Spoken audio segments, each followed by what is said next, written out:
A paz do Senhor Jesus, minha irmã, meu irmão. Que a graça e a paz do nosso Deus alcancem a sua casa agora. Sou o evangelista Lu Martins. E hoje a pergunta não é apenas, Jesus nasceu em Belém? A pergunta é mais profunda, mais perigosa e mais gloriosa. Quem é Jesus antes de Belém? Por que você não pode entender a cruz se não souber quem está pendurado nela? Você não pode entender a manjedoura se pensar que ali começa a existência daquele menino. João não começa com pastores, não começa com Herodes, não começa com genealogia humana. João abre o céu da eternidade e escreve em João 1, no princípio era aquele que é a palavra. Ele estava com Deus, e era Deus. Então escute com reverência, se Jesus é apenas um mestre, ele pode inspirar você. Mas se Jesus é o Verbo eterno, ele não pode ser apenas admirado, ele deve ser adorado. Se ele é somente um exemplo, você tenta imitá-lo com suas próprias forças. Mas se ele é Deus entrando na história, então você se rende, recebe vida, nasce de novo e caminha como filho. Compreender isso faz toda a diferença no nosso caminhar. Para que você não seja apenas um ouvinte, mas participe ativamente do cumprimento do ID através deste Ministério Digital, seja mais que um inscrito, torne-se membro do nosso Ministério Digital. Como amigo, guardião ou mantenedor do Palavra Pura, você recebe esboços em PDF, decide nossos temas e pede vídeos personalizados de uso livre. Clique em Seja Membro, semeie no Evangelho e vive Efésios 4:12, buscando o aperfeiçoamento para a obra do ministério. Agora, não caminhe para Belém ainda. Não procure a estrela ainda. Não escute os passos dos magos ainda. João segura nossa pressa pela gola da alma e nos leva para antes da primeira manhã. Não existe templo. Não existe Roma. Não existe Jerusalém. Não existe madeira para a cruz, nem pedra para sepulcro, nem palha para manjedoura. Existe o princípio. E em João 1:2, a Escritura declara, ele estava com Deus no princípio. O silêncio não é vazio, é expectativa. Não há sol queimando a pele, não há mar batendo em rocha, não há respiração humana enchendo o peito. Mas o Verbo é. Ele não se torna. Ele não aparece como criatura. Ele não recebe permissão para existir. Ele é. E então, em Gênesis 1:1, Deus cria os céus e a terra. A terra está sem forma e vazia, as trevas cobrem a face do abismo, e o Espírito de Deus se move sobre as águas. O caos não tem nome, mas treme diante da voz. Não há martelo, não há lâmina, não há esforço ofegante, há palavra. Deus diz em Gênesis 1:3, haja luz. A ordem sai como fogo santo, e aquilo que não existe obedece. A luz não debate. A luz não pergunta se há espaço. A luz rasga a escuridão como um decreto vivo, e as trevas recuam porque a voz de Deus não solicita, a voz de Deus estabelece. João 3 abre o segredo por trás desse comando, todas as coisas foram feitas por intermédio dele, sem ele, nada do que existe teria sido feito. Então, quando Deus fala em Gênesis, o Verbo não está distante, observando. O Verbo é o agente eterno pelo qual a criação recebe forma, peso, movimento e destino. Cada partícula responde ao Filho. Cada centelha de luz existe porque ele sustenta. Imagine o primeiro instante como um exército sem corpo recebendo ordem. A matéria desperta. O invisível se curva. O tempo começa a correr como servo. O universo não nasce de acidente, nasce de comando. E no centro do comando está aquele que um dia vai chorar diante de um túmulo, tocar leprosos, comer com pecadores e dizer, eu sou a luz do mundo. As águas se ajuntam. A separação acontece. O alto se distingue do baixo. O seco aparece. A terra, ainda úmida, recebe sementes como quem recebe promessa no ventre. Brotos rompem a superfície. Folhas se abrem. Frutos carregam sementes dentro de si. E tudo isso acontece porque o Verbo sustenta a ordem que ele mesmo pronuncia. Em Gênesis 1:14, Deus chama luminares para governarem o dia e a noite. O sol não é Deus, é lâmpada. A lua não é rainha, é serva. As estrelas não são destino, são poeira brilhante nas mãos do Criador. E João nos obriga a enxergar, aquele que vai deitar em uma manjedoura é anterior ao sol que ilumina Belém. Você sente o peso disso? Antes de Maria envolver o menino em panos, ele sustenta o tecido do universo. Antes de José procurar abrigo, ele sustenta as pedras das ruas. Antes dos pastores ouvirem anjos, ele sustenta a voz dos anjos. Belém não é o início de Cristo, Belém é a entrada visível daquele que já é eterno. Agora a criação ganha movimento. Peixes cortam as águas. Aves rasgam o céu. Animais pisam a terra ainda jovem. O pó recebe forma humana. Em Gênesis 1:26, Deus diz: façamos o homem à nossa imagem, conforme a nossa semelhança. Há conselho divino, a dignidade entregue, a imagem plantada no barro. Adão abre os olhos. O primeiro ar invade seus pulmões. O peito sobe como se o pó aprendesse a cantar. Os dedos se mexem, tocam a própria pele, sentem calor, vida, dependência. Ele não se dá vida, ele recebe vida. E João 1:4 explica a fonte: nele estava a vida, e esta era a luz dos homens. A vida que pulsa em Adão não é autônoma. O brilho nos olhos humanos não nasce do próprio humano. A luz que faz o homem reconhecer Deus, amar, escolher, adorar e obedecer vem do Verbo. Ele é a vida antes da vida. Ele é a luz antes dos olhos. Mas a tensão entra rápido. A serpente sibila. A mão humana treme perto do fruto proibido. O desejo torce a verdade. A mordida rompe comunhão. O som do pecado não é grande como o trovão, às vezes é pequeno como dentes rasgando pele de fruto. Mas a consequência cai pesada: vergonha, esconderijo, culpa e medo. Em Gênesis 3:8, o homem e a mulher ouvem a voz do Senhor Deus que anda pelo jardim, e eles se escondem. O Deus que cria pela palavra agora chama o homem caído pela palavra: onde está você? Não porque Deus perdeu Adão, mas porque Adão perdeu a si mesmo. A humanidade nasce da vida, mas abraça as trevas. A imagem permanece, mas está ferida. A comunhão permanece como lembrança dolorida. A luz brilha, mas o coração humano tenta cobrir o rosto. E João 1:5 já anuncia a batalha inteira da Bíblia: a luz brilha nas trevas, e as trevas não a derrotaram. Preste atenção, as trevas atacam no Éden, mas não vencem. Deus promete descendência. Em Gênesis 3:15, a cabeça da serpente está marcada para ser esmagada. A mulher sofre, o homem sua, a terra produz espinhos, mas uma promessa atravessa a tragédia como espada acesa: alguém virá. E quando João diz que a luz brilha nas trevas, ele não está falando de uma ideia bonita para colocar em quadro. Ele fala de guerra. Trevas têm dentes. Trevas têm mentira. Trevas têm túmulos. Trevas têm acusações que cochicham no ouvido de madrugada. Mas a luz não negocia com a escuridão, a luz entra, expõe, cura e vence. Séculos passam como páginas viradas pela mão de Deus. Homens constroem altares. Famílias carregam promessas. Abraão ouve uma voz e sai sem controlar o mapa. Isaac nasce como um milagre. Jacó luta ferido e recebe novo nome. José desce ao poço, depois ao palácio. Israel se multiplica, mas correntes egípcias apertam pulsos hebreus. O som agora é de barro amassado, chicote cortando o ar, gemido engolido. O povo que carrega a promessa geme sob Faraó. Mas Deus ouve. Êxodo 2:24 declara que Deus ouve o lamento e lembra-se da sua aliança. A palavra que cria também chama libertadores. Moisés está no deserto quando o espinheiro arde sem se consumir. O fogo lambe os galhos, mas não devora. O pastor para. O cajado pesa na mão. A garganta seca. E em Êxodo 3:4, Deus o chama do meio da sarça: Moisés. Moisés. Ele responde: eis-me aqui. O chamado não chega em palácio, chega no pó. Moisés talvez pense: minha vida já passou. Meu erro me exilou. Minha força morreu no Egito. Mas Deus não consulta o currículo do medo. Deus diz em Êxodo 3:10, vá, pois, agora, eu envio ao faraó para tirar do Egito o meu povo. Moisés sente o sangue bater no ouvido. A mão fecha no cajado. Ele conhece o cheiro dos corredores do Egito. Conhece o peso do fracasso. Conhece o gosto da fuga. E pergunta: quem sou eu? A pergunta sai pequena, humana, trêmula. Deus responde com a única resposta suficiente: eu estarei com você. Perceba o padrão: quando o homem cai, Deus fala. Quando Israel geme, Deus fala. Quando Moisés foge, Deus fala. A salvação começa sempre com palavra que invade o silêncio. E João nos revela que essa palavra não é apenas som, é pessoa eterna.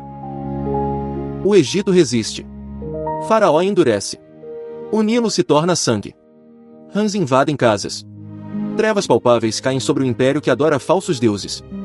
Mas em Êxodo 12, o sangue do cordeiro marca as portas. Famílias comem depressa. sandálias nos pés, cintos apertados, cajados nas mãos. O pão não tem tempo de fermentar. A libertação tem pressa. Uma mãe hebreia segura o filho contra o peito. Ela escuta passos do lado de fora.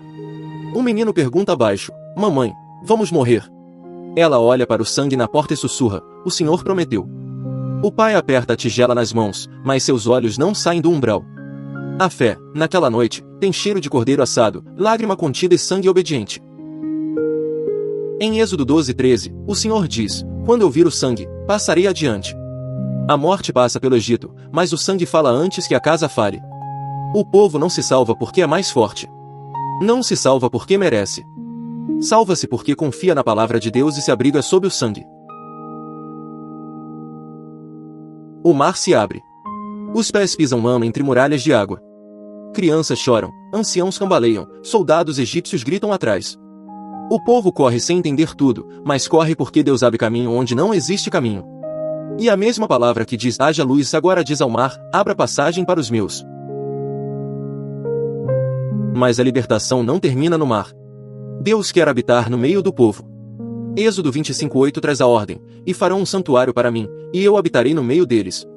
O Deus que fala do fogo, que derrota Faraó, que abre águas, agora quer presença no acampamento. Não apenas poder distante, presença próxima. Mãos calejadas começam a trabalhar. Mulheres entregam fios. Homens carregam madeira. Ouro brilha em bacias. Martelos batem. Tecidos são esticados. O tabernáculo nasce no deserto como uma resposta visível ao desejo de Deus, estar com o seu povo. Cada argola, cada cortina, cada peça fala: o santo se aproxima, mas a aproximação exige sangue, mediação e graça. Moisés entra e sai da tenda. Seu rosto carrega a tensão de quem fala com Deus e conduz gente dura de coração. Em Êxodo 33:18, ele faz um pedido que parece ousado demais para lábios humanos: "Peço-te que me mostres a tua glória." A frase sai de Moisés como sede. Ele já vê pragas, mar aberto, maná no chão, água da rocha. Mas ele quer mais que milagres, quer Deus. Ele sabe que pão sustenta o corpo, mas presença sustenta a alma. Ele sabe que terra prometida sem presença vira apenas território. Então ele clama: "Mostra-me a tua glória." O coração de Moisés bate forte. Talvez ele pense: se eu conduzo esse povo sem a tua face, eu não aguento.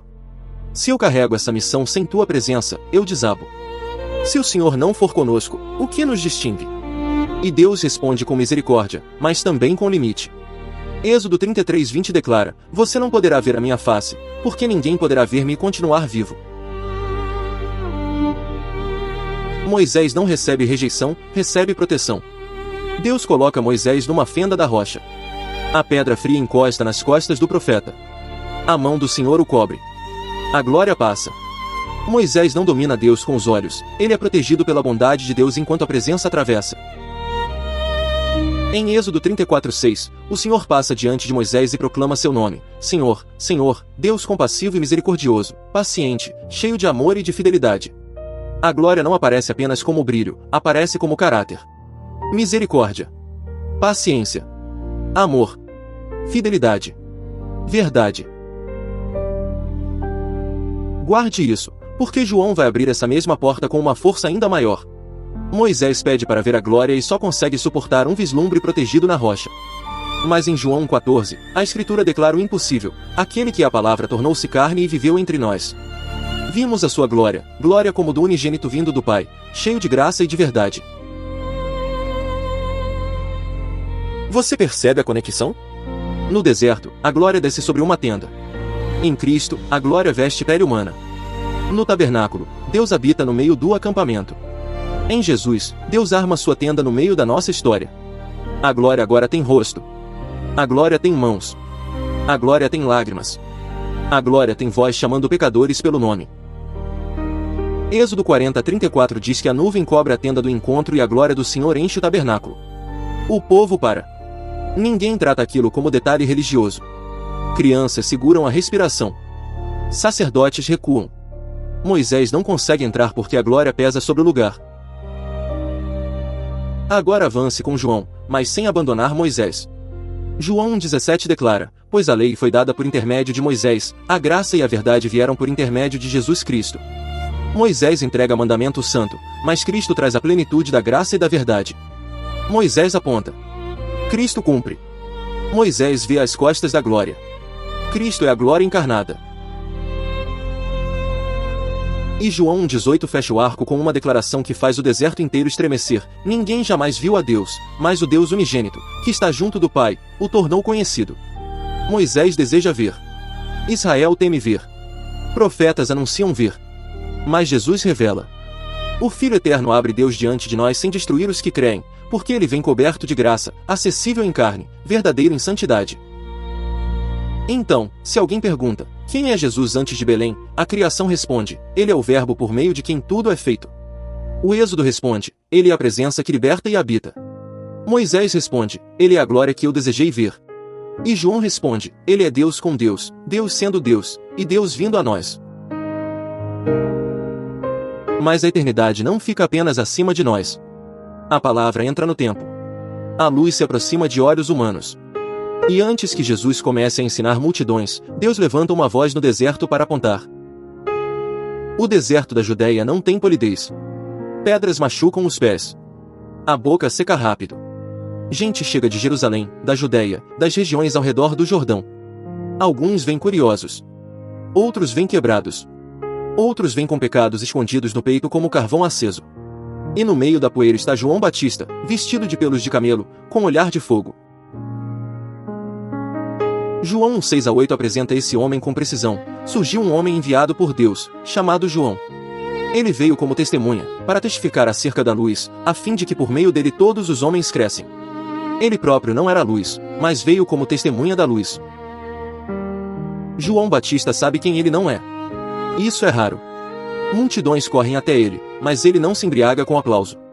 Sacerdotes investigam, fariseus observam, pecadores choram, soldados perguntam o que devem fazer. E João não constrói um trono com a atenção do povo. Ele aponta para outro. As mãos dele mergulham pessoas no Jordão. A água bate forte no peito dos arrependidos. Um homem confessa roubo com voz quebrada. Uma mulher chora tão baixo que quase ninguém escuta. Um cobrador de impostos aperta os lábios, envergonhado. João levanta a voz e chama todos ao arrependimento, porque o reino se aproxima. Mas por dentro, João espera. Ele sabe que é voz, não mensagem final. Ele sabe que é lâmpada, não sol. Talvez à noite, quando o frio entra nos ossos e o deserto se cala, João olhe para as estrelas e pense, Senhor, quando ele vem? Quando a luz verdadeira pisa este chão? João 1,9 responde, estava chegando ao mundo a verdadeira luz, que ilumina todos os homens. Não é uma luz emprestada. Não é um profeta com chama temporária. É a luz verdadeira. A mesma luz de João 1,5. A luz que as trevas não derrotam. A luz que começa antes do sol e agora caminha entre pecadores. Então ele chega. Jesus se aproxima do Jordão. Não há trombeta imperial. Não há exército abrindo o caminho. Pés humanos tocam a margem. O Verbo eterno sente pedrinhas sob a sola. Aquele por meio de quem águas existem se aproxima das águas para se identificar com o povo que veio salvar. João Batista vê Jesus. O peito aperta. A respiração muda. Os olhos do profeta reconhecem aquilo que a multidão ainda não entende.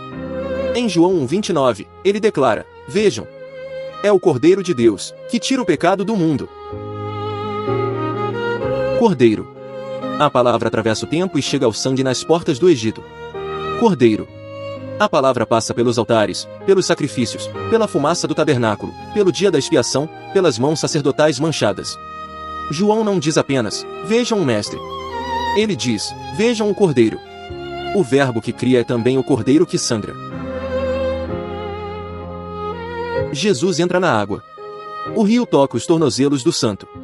João hesita. Em Mateus 3,14, João tenta impedi-lo e diz, eu preciso ser batizado por ti, e tu vens a mim. A voz dele não é teatral, é assustada. Ele sente a distância entre a sua própria necessidade e a pureza daquele que está diante dele. Jesus responde em Mateus 3,15, deixa assim por enquanto, convém que assim façamos, para cumprir toda a justiça. João obedece. As mãos do profeta tremem levemente ao tocar o ombro de Jesus. Como mãos pecadoras seguram um santo. Como uma voz do deserto mergulha a palavra eterna. A água fecha sobre Jesus por um instante. O mundo parece prender a respiração. Aquele que separa as águas na criação agora se submete às águas do batismo. Aquele que abre o mar para Israel agora desce ao rio como representante dos pecadores. Ele não entra porque precisa se purificar, entra porque veio se identificar. Jesus sobe. A água escorre pela barba, cai do cabelo, pinga nos ombros. Em Mateus 3:16 e 17, os céus se abrem, o Espírito de Deus desce como pomba, e uma voz dos céus diz: Este é o meu Filho amado, em quem me agrado. O Pai fala. O Espírito desce. O Filho está nas águas. A eternidade se revela no tempo. João vê e treme. Ele entende que sua missão chega ao ponto decisivo. Ele não precisa prender discípulos a si. Ele precisa conduzi-los a Cristo. A testemunha encontra a luz. A voz aponta para a palavra. O servo reconhece o filho. Mas aqui entra a ferida do prólogo. João 1:10 diz: Aquele que a palavra estava no mundo, e o mundo foi feito por intermédio dele, mas o mundo não o reconheceu. O Criador pisa na própria criação, respira o ar que ele sustenta, come o pão que cresce por sua ordem, caminha sobre solo mantido por seu poder, e muitos olham para ele como se fosse apenas mais um Galileu. João 1:11 aprofunda a dor, veio para o que era seu, mas os seus não o receberam. Essa frase sangra. Ele vem ao povo das promessas. Vem às escrituras que falam dele. Vem ao templo que aponta para ele.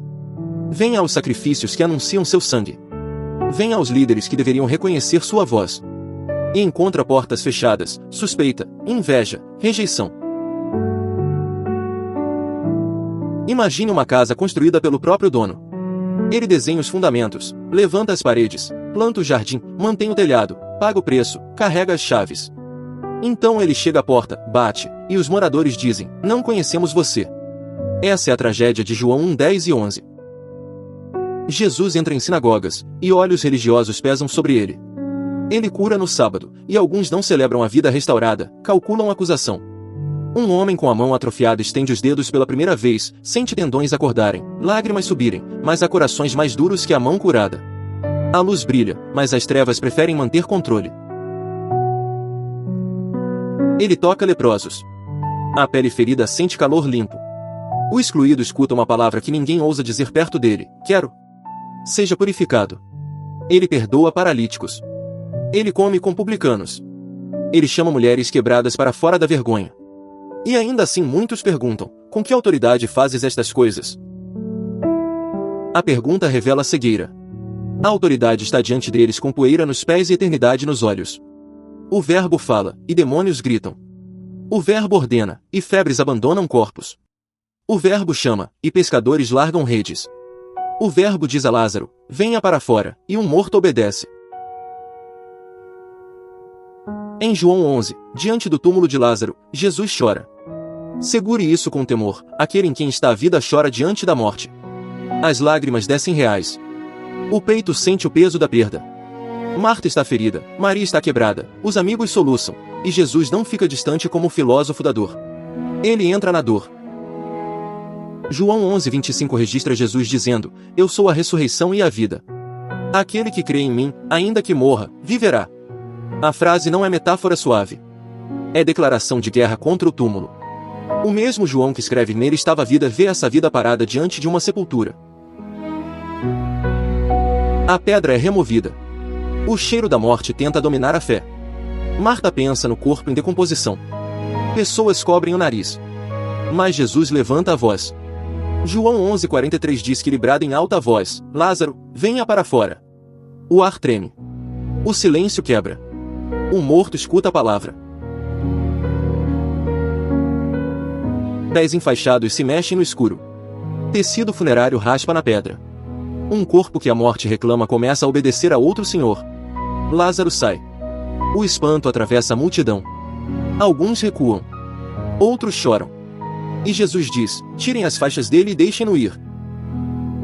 Esse momento explica João 1:4 com carne e osso. Nele estava a vida. Não vida como conceito. Vida que chama morto pelo nome. Vida que entra em cemitério e faz a morte soltar aquilo que prende. Vida que não pede licença ao túmulo.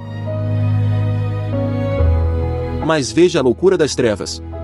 Depois disso, alguns creem, mas outros correm para contar aos líderes. A ressurreição de Lázaro não amolece todos os corações, endurece alguns planos. A luz brilha, e as trevas tentam apagá-la. O sinédrio calcula. A inveja se veste de prudência. A religião sem rendição planeja matar a vida.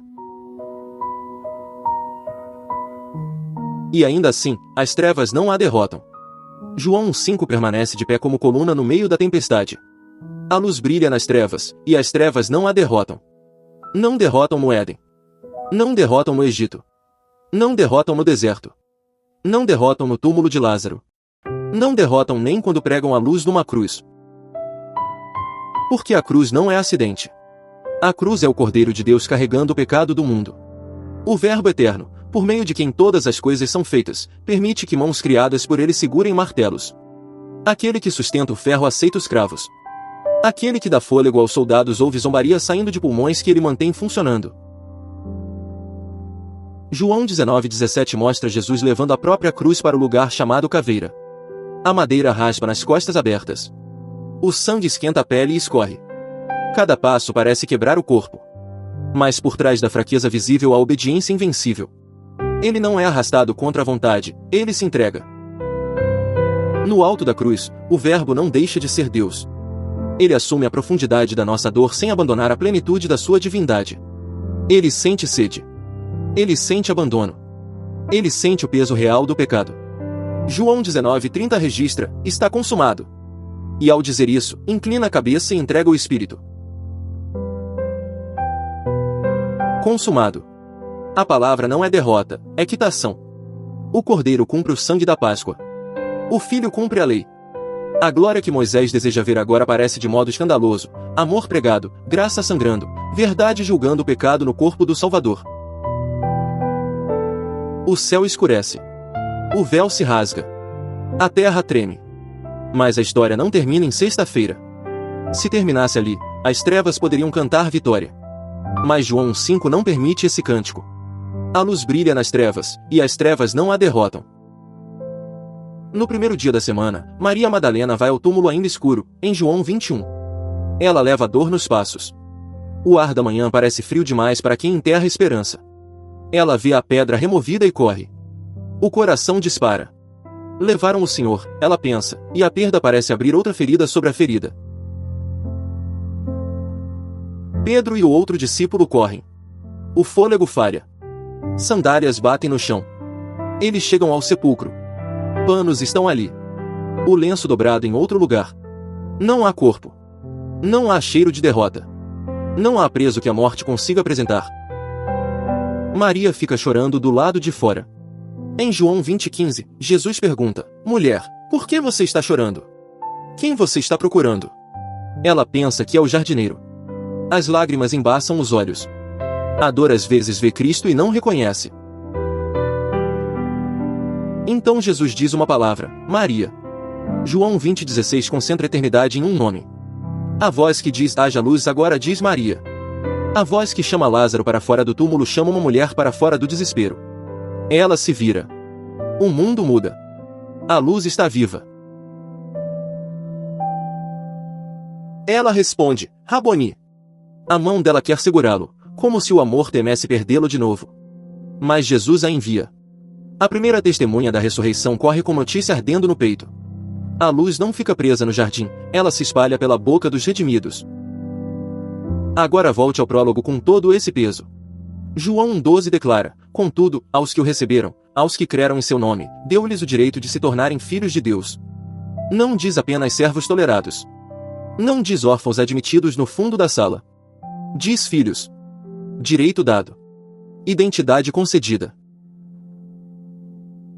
João 1,13 continua, os quais não nasceram por descendência natural, nem pela vontade da carne nem pela vontade de algum homem, mas nasceram de Deus.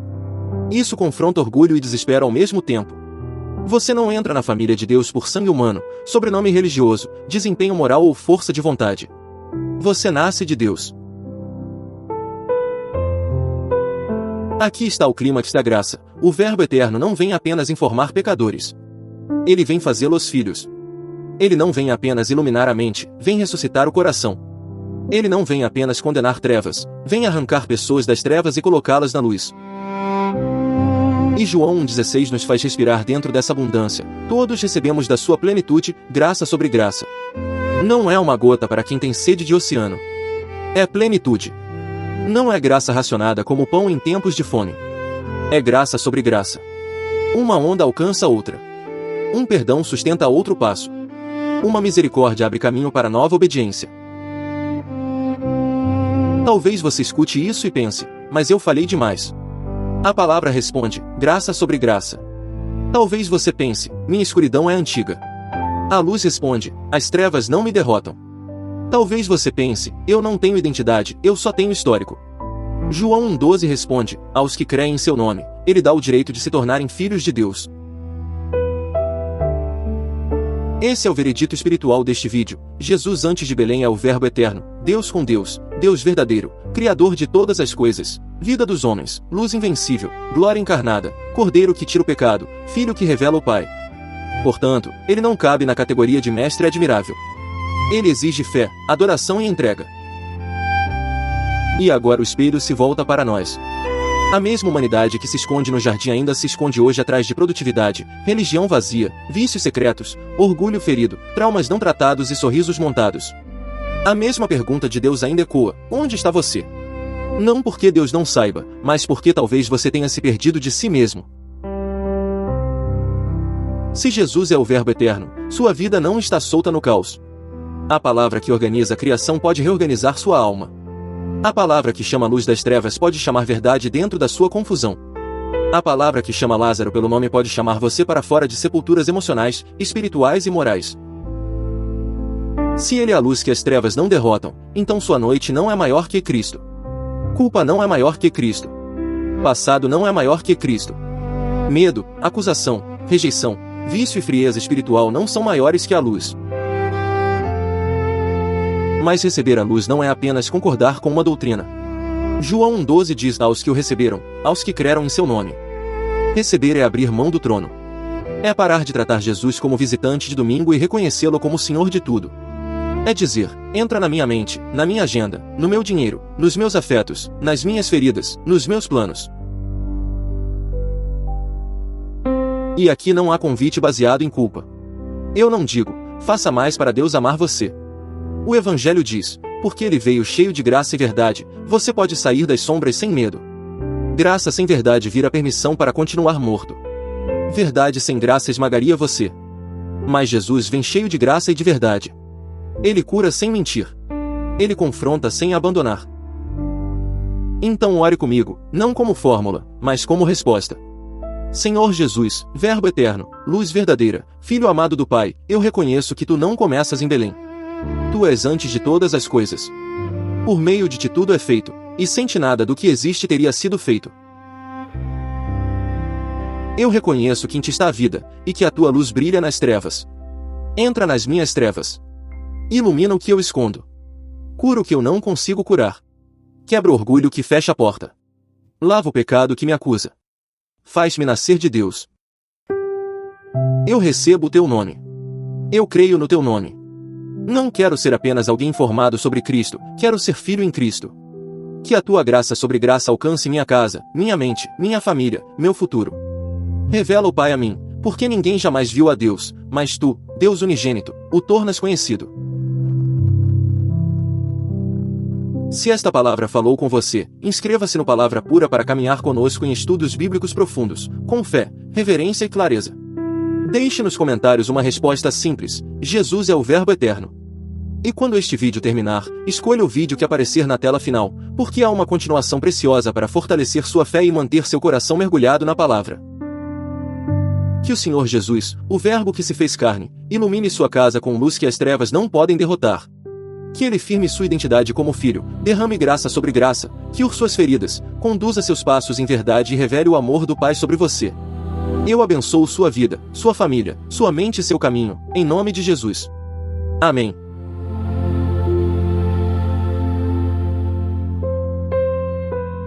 Para quem permaneceu até aqui, existe uma última lâmpada acesa.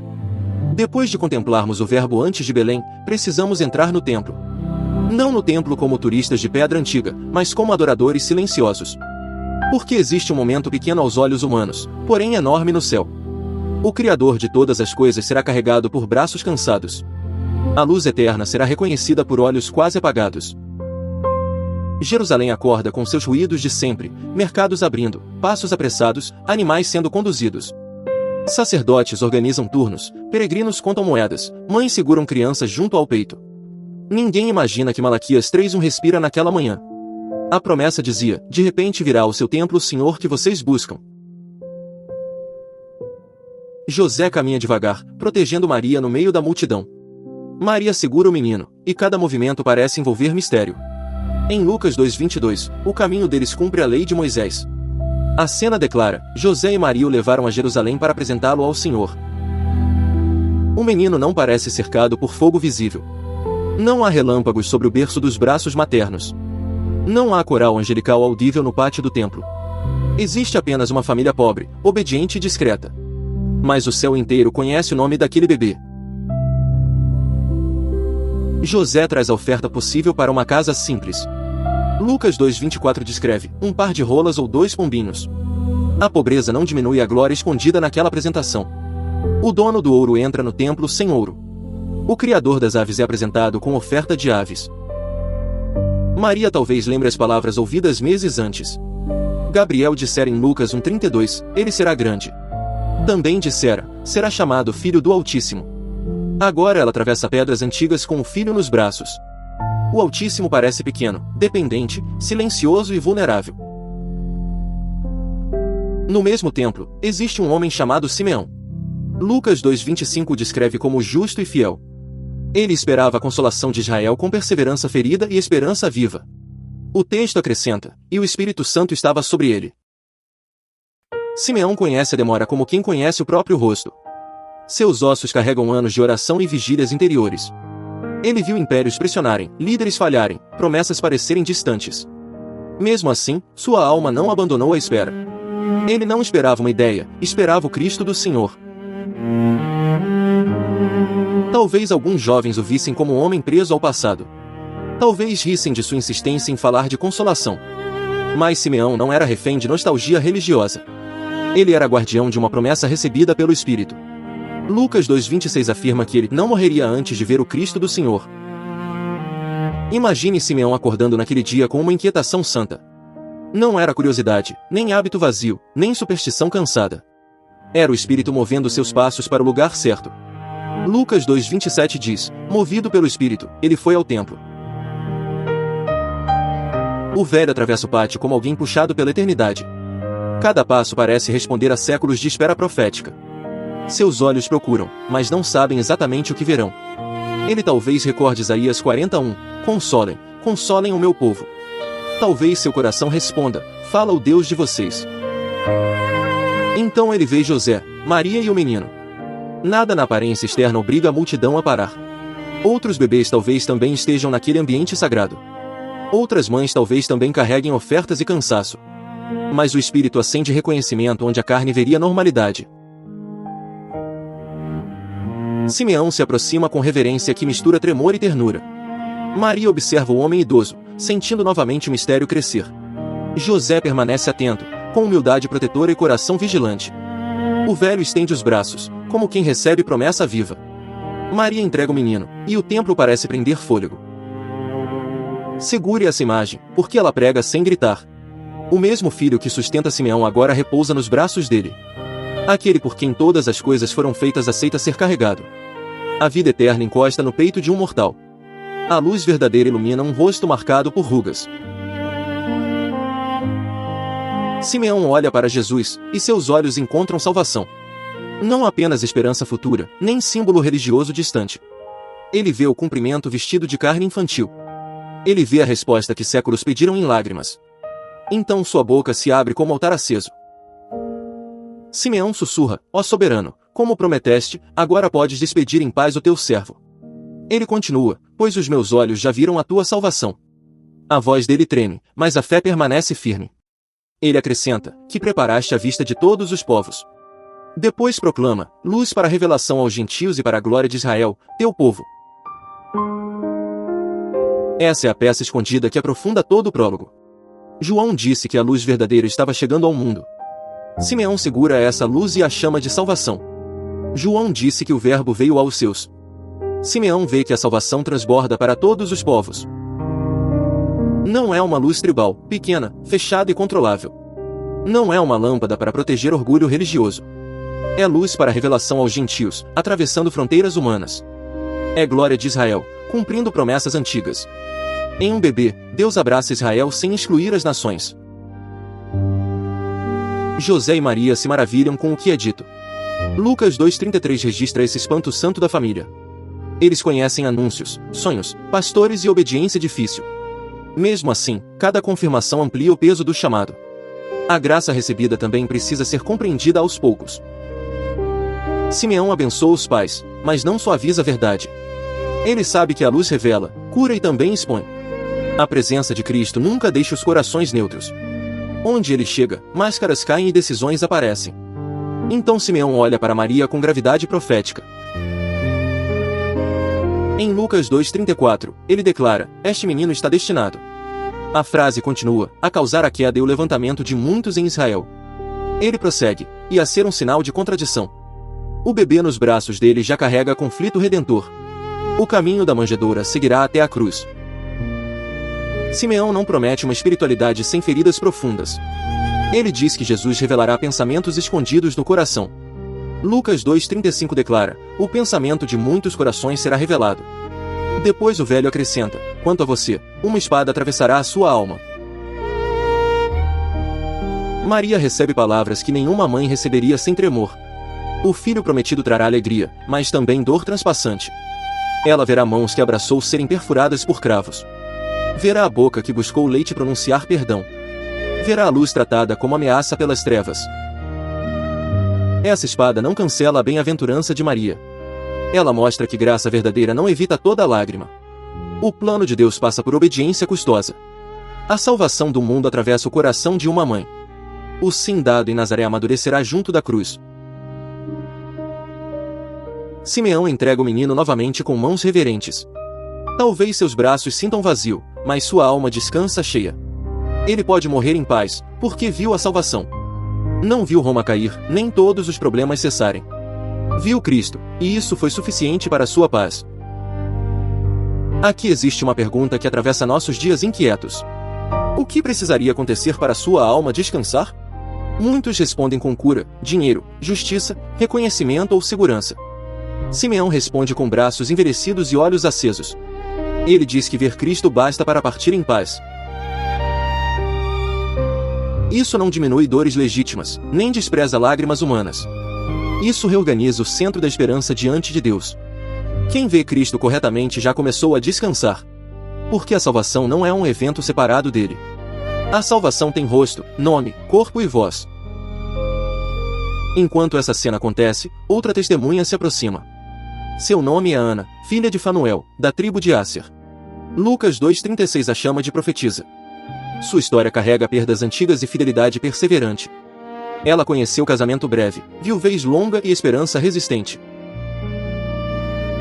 Lucas 2,37 descreve sua devoção com palavras fortes. Nunca deixava o templo, diz o retrato inspirado. A continuação declara: adorava a Deus jejuando e orando dia e noite.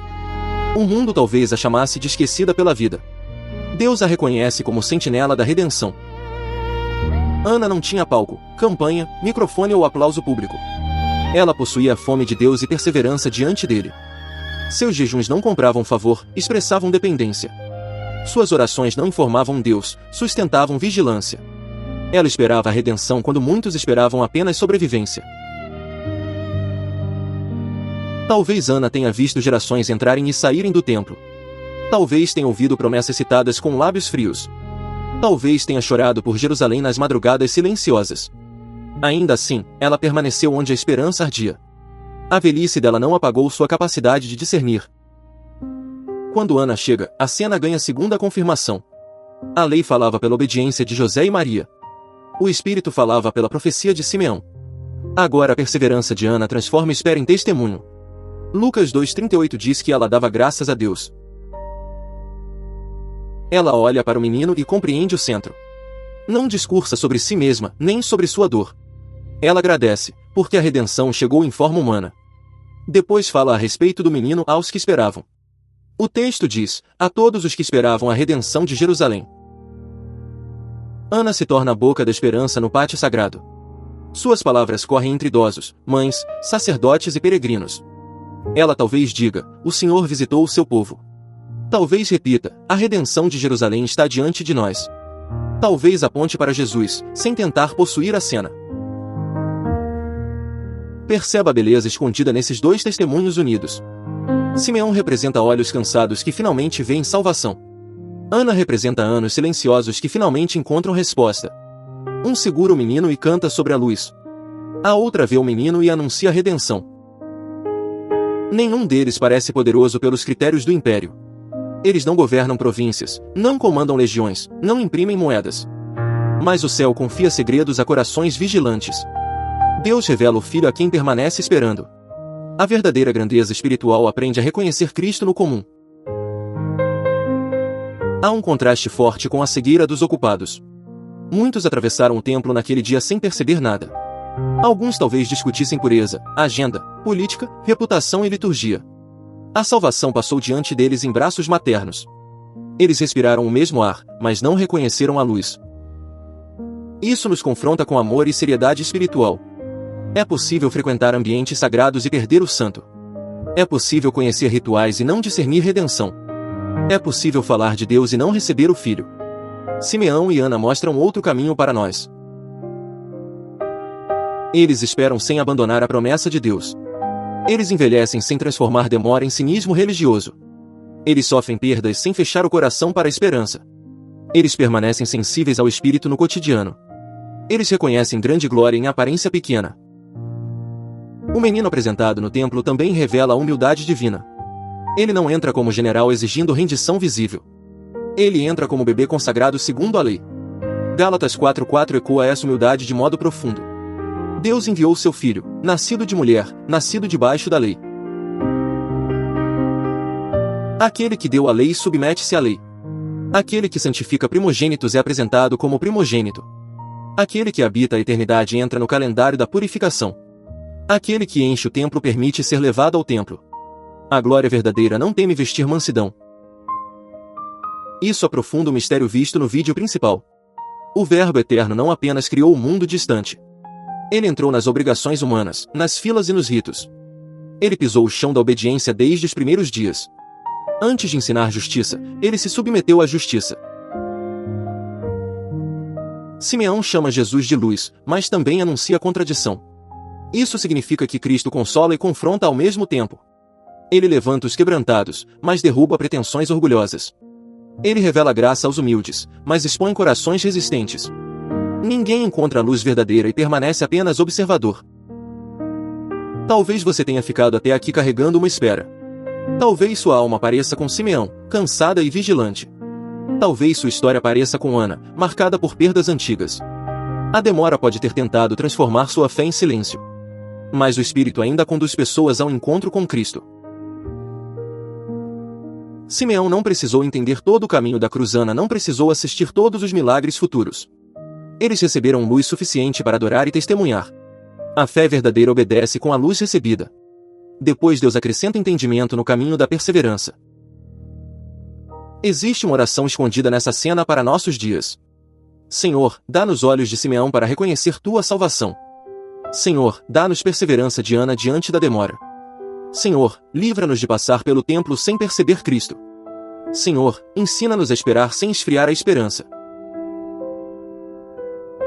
O velho homem segura o menino, mas o menino sustenta o velho. A viúva fala da redenção, mas a redenção a sustentou primeiro. A família pobre apresenta Jesus, mas Jesus enriquecerá muitos pela graça. O templo recebe o Senhor, mas o Senhor é maior que o templo. A luz entra pequena, mas iluminará todos os povos. Por isso, esta cena final não é apenas ternura natalina. Ela é teologia viva, profecia encarnada e consolo profundo. O Verbo eterno pode ser reconhecido por corações simples. A glória de Deus pode repousar em braços humanos. A salvação preparada para todos os povos tem nome. Quando a multidão se dispersa, Simeão continua em paz. Ana continua falando, porque a esperança verdadeira precisa testemunhar. Maria guarda palavras, José continua obedecendo, o menino cresce. Mas nada naquele templo permanece exatamente igual. A luz esteve ali, e as trevas não compreenderam. Se você também espera consolação, olhe novamente para Jesus. Se você também busca redenção, escute a voz de Ana. Se você teme morrer sem ver resposta, aprenda com Simeão. A maior resposta de Deus não é primeiro circunstância mudada. A maior resposta de Deus é Cristo entregue a nós. Então receba essa última imagem como selo sobre sua fé. O Verbo que era no princípio entrou no templo. A vida que fez Adão respirar repousou em braços idosos. A luz que vence trevas brilhou para gentios e Israel. E quem vê essa salvação pode caminhar em paz. Que seus olhos espirituais vejam aquilo que Simeão viu. Que sua boca agradeça como Ana agradeceu naquele dia. Que sua espera não morra antes de encontrar Cristo.